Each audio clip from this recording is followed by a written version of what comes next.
तो चलो हम लोग का जो ये लेक्चर था मैटर इन आवर सराउंडिंग, तो उसका बीच में क्या हो गया था, कट कर गया था। यह लेटेंट हीट के बारे में बता रहे थे, बीच में यहाँ कट हो गया था। तो उसी लेक्चर को हम आगे प्रोसीड करते हैं, रिकॉर्डेड फॉर्मेट में डाल देते हैं, क्योंकि थोड़ा सा इंटरनेट का इशू हो गया है जिसके वजह से ऐसा हो रहा है। तो जो भी यहाँ तक अभी तक नहीं देखे हैं तो वो पहले देख लीजिएगा, प्लेलिस्ट बनाया हुआ है। बट यहाँ पर हम आपको बता रहे थे क्या कि यह जो हम किसी भी जार में अगर आइस रखकर नीचे से टेम्परेचर देते हैं, तो टेम्परेचर देने के बावजूद भी क्या होता है कि उसका टेम्परेचर चेंज नहीं होता है। आइस का टेम्परेचर आपको बताए थे कि 0 डिग्री सेल्सियस होता है, बट नीचे से हम हीट देते हैं फिर भी उसका टेम्परेचर 0 ही रहता है, टेम्परेचर चेंज नहीं रहता है। तब तक 0 रहता है तब तक कि पूरा का पूरा आइस वाटर में कन्वर्ट ना हो जाए। तो क्वेश्चन यहाँ पर ये उठ रहा था कि भाई ये टेम्परेचर जा कहाँ रहा है, where does this temperature goes, ये टेम्परेचर जाता कहाँ है, तो ये टेम्परेचर कहाँ जा रहा है। तो सॉलिड में क्या होता है, इंटरमोलिकुलर फोर्स ज़्यादा, सॉलिड में इंटरमोलिकुलर फोर्स ज़्यादा यानी ज़्यादा हाई है। तो यहाँ पर क्या हो गया, तो हाई ज़्यादा है तो पार्टिकल्स को टाइटली बॉन्डेड किया होगा। जब सॉलिड के अंदर इंटरमोलिकुलर फोर्स ज़्यादा है तो पार्टिकल्स को क्या किया होगा, टाइटली बॉन्डेड किया होगा। अब टाइटली बॉन्डेड किया होगा तो उसको लिक्विड में चेंज होना है। अब उसको सर लिक्विड में चेंज होना है तो क्या होगा, पार्टिकल पहले सॉलिड में पास था, तब लिक्विड में बदलना है। थोड़ा इसको दूर दूर जाना पड़ेगा, थोड़ा इसको दूर दूर जाना पड़ेगा। तुम कहोगे दूर दूर जाना पड़ेगा, हाँ हम भी बोलेंगे दूर दूर जाना पड़ेगा, क्योंकि सॉलिड में पार्टिकल पास पास, लिक्विड में थोड़ा दूर दूर। तो दूर दूर जाने के लिए इसके पार्टिकल को लड़ना पड़ेगा। किससे लड़ना पड़ेगा, किससे फाइट अप इसके साथ होगा, किसके साथ फाइट होगा भाई, तो इंटर मोलिकुलर फोर्स के साथ होगा कि भाई फोर्स कम करो तब तो हम दूर दूर होंगे। तो यही फोर्स को कम करने के लिए, यही फोर्स को तोड़ने में ये लग जाता है हीट, जो कि हीट हमको दिखाई यहाँ नहीं देता है। टेम्परेचर रिमेन कांस्टेंट रहता है, इसीलिए हीट दिखाई नहीं देता है। That is called the latent heat, इसीलिए इसको क्या बोलते हैं, latent heat.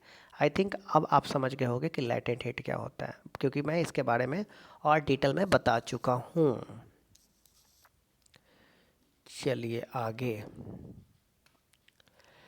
Between the particles, as this heat energy is absorbed without the showing the rise in the temperature, यानी बिना टेम्परेचर को राइज हुए ही, बिना टेम्परेचर को ऊपर उठे ही टेम्परेचर दे रहे हैं, बट टेम्परेचर राइज नहीं कर रहा है, ऊपर नहीं उठ रहा है। It consider that it get hidden into the content of the beaker and known as the latent heat, इसीलिए इसका नाम क्या पड़ा, लैटेंट हीट। इसका नाम पड़ गया लैटेंट हीट, क्योंकि ये जो हीट हो रहा है यह दिख नहीं रहा है, छुपा हुआ है, बट है हीट, वहाँ उसमें हीट है, छुपा हुआ है, इसीलिए बोलते हैं इसको लैटेंट हीट, है ना, गुप्त उष्मा। This work latent means hidden, latent का मतलब क्या होता है, हिडन होता है। This amount of the energy that is the required to change the 1 kg of the solid into the liquid atmospheric pressure is melting point is known as the latent heat of the fusion, यानी इसी को क्या बोलते हैं, आगे fusion बताएंगे, fusion क्या होता है। So particles in water 0 degree Celsius, अच्छा 0 डिग्री सेल्सियस बोले या 273 केल्विन बोले, that is the same thing, but unit केवल अलग अलग है, ठीक है ना। आपको डिग्री सेल्सियस से केल्विन में बदलना आपको बताया जाएगा। अब आगे देखते हैं। Have more energy as compare to the particles in the ice at the same temperature, when we supply heat energy to the water, जब हीट एनर्जी को क्या करता है, when we supply heat energy to water, जब water को वापस heat energy आप सप्लाई करोगे, the particle start moving faster, तब और पार्टिकल क्या होने लगेगा, फास्टर मूव करने लगेगा, क्योंकि आपको पता है कि जैसे ही हीट को इंक्रीज करते हैं तो क्या होता है, काइनेटिक एनर्जी हमारा बढ़ जाता है। तो काइनेटिक एनर्जी बढ़ जाता है तो पार्टिकल सिंपल सा बात है, फास्ट मूव रहा है तब तो काइनेटिक एनर्जी बढ़ रहा है। At a certain temperature, a point of the reach when the particles have the energy, enough energy to break free from the force, यानी वो एनर्जी कहाँ लग रहा है, तो फोर्स को ब्रेक करने में लग रहा है। अट्रैक्शन टू ईच अदर, जो एक दूसरे से पार्टिकल अट्रैक्ट किए हुए हैं उसी अट्रैक्शन को तोड़ने में लग रहा है। At this temperature liquid start changing, और उसी टेम्परेचर के बाद पहुंचने के बाद लिक्विड क्या होने लगता है, चेंज करने लगता है, टेम्परेचर उसका चेंज हो जाता है, तो लिक्विड से क्या में बन जाता है, गैस में। तो याद रखिएगा, लिक्विड को अगर आप किसी भी बर्तन में लेकर और गैस पर आप चढ़ा देते हैं और उसका टेम्परेचर दे रहे हैं, तो 2 4 10 मिनट तक क्या होगा, ये लिक्विड लिक्विड रहता है, फिर धीरे धीरे क्या होता है, वेपर बनना शुरू होता है। तो वेपर बनना धीरे धीरे शुरू होता है, तो आप गौर करना कि ये स्टार्टिंग में टेम्परेचर को देखो और वेपर का देखो, तो सबसे ज़्यादा टेम्परेचर किसका रहेगा भाई, वेपर का टेम्परेचर क्या रहेगा, सबसे ज़्यादा रहेगा। 100 डिग्री पर ही क्या होगा, वेपराइज होगा। उससे कम रहेगा तो क्या रहेगा, वो लिक्विड फॉर्म में रहेगा। ध्यान रखिएगा। The temperature which the liquid start the boiling at the atmospheric pressure is known as the boiling point. यह ध्यान रखना, बॉइलिंग पॉइंट क्या होता है। Here is the definition of the boiling point. किधर है, हाँ, the temperature at which a liquid start boiling at the atmospheric pressure is known as the boiling point. इसी को क्या बोलेंगे, boiling point. Boiling point is a bulk phenomenon, particle from the bulk of the liquid gain enough the energy to change into the vapour state. अब boiling point यहाँ देख लेना है ना, 100 डिग्री सेल्सियस बोले या 373 केल्विन बोले, that is the same thing. ये भी यहाँ सेम है। Can you define the latent heat of the vaporization? Do it in the same way as we have defined the latent heat of the fusion particle of the steam that have the vapor at the 3, तो अभी बता देगा 373 kelvin क्या होता है यहाँ पर, have more energy than water at the same temperature dish because the particle have the steam have the absorb the extra energy in the form। अब यहाँ पर एक टेबल जो यहाँ पर आपको बना चुका है, बॉक्स में बनाया हुआ है, यहाँ पर आप देखिए, ये बहुत इंपॉर्टेंट चीज़ है। ये आपको अगर दिमाग में फ्लो चार्ट टाइप का डायग्राम बना ही होना चाहिए। देखिए, सॉलिड स्टेट से जब लिक्विड स्टेट में कोई चीज़ कब बदलता है, सॉलिड स्टेट से लिक्विड स्टेट में कब बदलता है, कहोगे सर हीट देंगे, हीट दोगे तब ना भैया सॉलिड से लिक्विड में बदलेगा, क्योंकि बिल्कुल सर हीट देंगे तो सॉलिड से लिक्विड में बनेगा। हमने बोला कि फिर उसके बाद हीट दोगे तो क्या में बनेगा, सर गैस में बनेगा। सर इसको ठंडा करोगे क्या बनेगा, लिक्विड बनेगा। सर फिर वापस सर ठंडा करोगे क्या बनेगा, सर गैस बनेगा। सॉरी, वापस ठंडा करोगे तो क्या बनेगा, सॉलिड बनेगा। यानी सॉलिड को फर्दर अगर हीट करते जाओगे तो लिक्विड बनेगा, फिर गैस बनेगा। और गैस को फर्दर अगर ठंडा करते जाओगे तो गैस फर्दर फिर लिक्विड से सॉलिड में बन जाएगा। ये तो आपको पता होगा, एक कॉमन फेनोमेनन है जो कि आप डेली के अपना रूटीन में चीज़ों को देखते होगे, आपके साथ ऐसा होता होगा, है ना। पानी को फ्रीजर में रखते हो जमने के लिए तो लिक्विड क्या होता है, वापस ठंडा करते हो तो और सॉलिड बन जाता है। बाहर निकालते हो तो सॉलिड में रहता है, थोड़ा उसको हीट मिल जाता है, वापस लिक्विड बन जाता है। गर्म करते हो पानी, लिक्विड से वापस गैस में बन जाता है।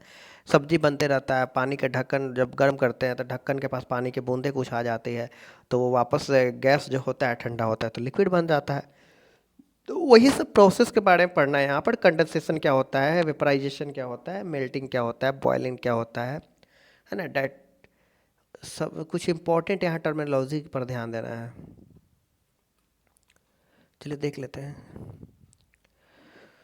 So we infer that the state of the matter can be changed into the another state of the by changing the temperature। यानी टेम्परेचर में अगर हम बदलाव लाते हैं, अगर टेम्परेचर में हम बदलाव लाते हैं तो क्या करता है, तो भाई उसका स्टेट बदल रहा है।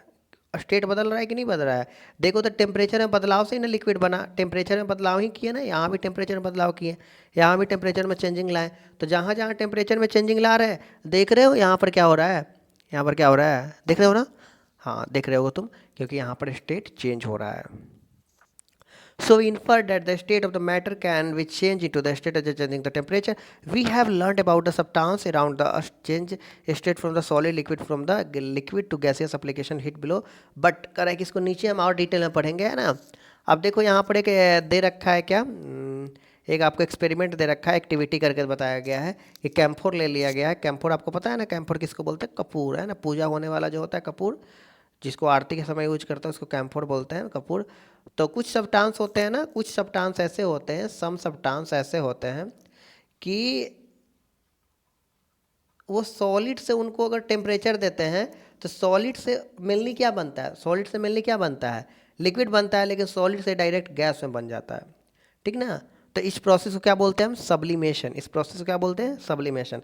तो जो सब्सटेंस अगर सॉलिड से लिक्विड में बने बिना ही डायरेक्ट गैस में बदल जाए, उस सब्सटेंस को बोलेंगे हम सब्लिमेशन सब्सटेंस, और इस प्रोसेस को बोलेंगे सब्लिमेशन। तो कैम्फोर कैसा सब्सटेंस है जी, बताओ कैम्फोर कैसा सब्सटेंस है? तो यहाँ मैं लिख देता हूँ,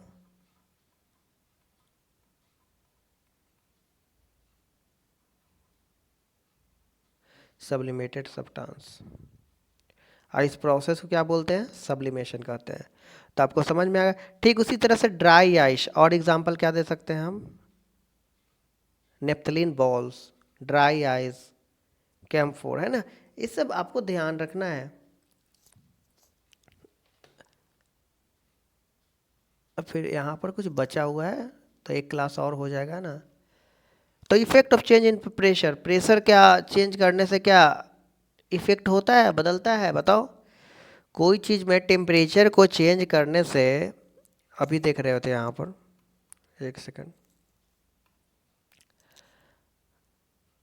स्टेट को बदलना है हमको, स्टेट को हमको बदलना है, स्टेट को चेंज करना है। तो टेम्परेचर में इंक्रीज कर रहे हैं या डिक्रीज कर रहे हैं, तब स्टेट बदल रहा है। और दूसरा एक तरीका है कि प्रेशर को इंक्रीज करोगे या डिक्रीज करोगे, तब स्टेट बदलेगा। तो कल के क्लास में हम लोग प्रेशर के बारे में देखेंगे कि प्रेशर से कैसे हम किसी सब्सटेंस को हम देख सकते हैं। ठीक है, चलिए मिलते हैं फिर हम कल, फिर इसी टाइम 8 बजे। कोशिश करेंगे लाइव ही सेशन को डालें, है ना। बट लाइव में क्या हो रहा है कि थोड़ा नेटवर्क इशू हो जा रहा है, तो रिकॉर्डेड डाल दे रहे हैं। ठीक है, बाय बाय।